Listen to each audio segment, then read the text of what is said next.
باللہ من الشیطان الرجیم بسم اللہ الرحمن الرحیم الذین یؤمنون بالغیب ویقیمون الصلاة ومما رزقناہم ینفقون۔ سامعین محترم، آج میں آپ کے سامنے جس حکم سے متعلق بات عرض کرنا چاہتا ہوں وہ ہے نماز۔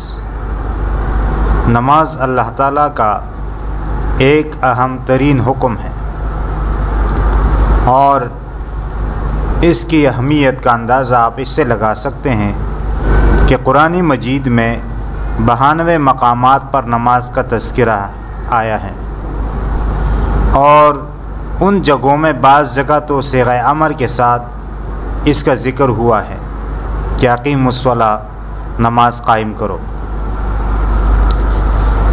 اور اس کا اندازہ حدیث سے بھی لگایا جا سکتا ہے کہ احادیث میں بھی نماز پڑھنے کا حکم ہے، اور نہ پڑھنے پر کیا کیا وعیدیں ہیں ان کا تذکرہ احادیث میں ملتا ہے۔ اب اس پر تفصیلی گفتگو کرنا یہ ایک طویل گفتگو ہے، لیکن میں مختصراً عرض کرتا ہوں کہ اللہ تعالیٰ کے اس حکم کو بجا لانا چاہیے۔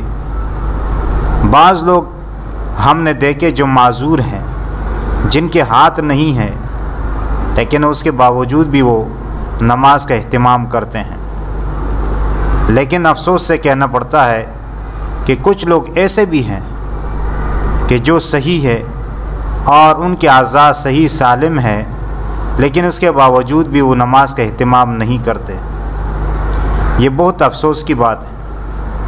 یہ اللہ تعالیٰ کی توفیق ہے، جس کو دینا چاہتے ہیں اللہ دے دیتے ہیں، لیکن ہمیں اپنے حالت پر غور کرنا چاہیے کہ آیا ہم کس حالت میں ہیں؟ کیا ہم جو کر رہے ہیں وہ اللہ کو راضی کرنے والے اعمال ہے، یا ہم وہ کر رہے ہیں جس سے اللہ تعالیٰ ناراض ہوتے ہیں؟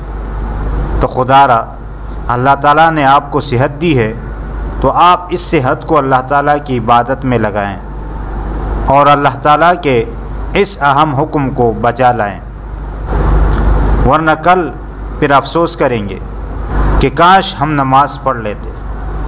اس افسوس سے بہتر یہ ہے کہ ہم زندگی میں نماز کو پڑھ لیا کریں۔ اللہ تعالیٰ سے دعا ہے کہ اللہ تعالیٰ ہمیں خشوع خضوع والی نماز پڑھنے کی توفیق عطا فرمائے۔ وما علینا الا البلاغ المبین۔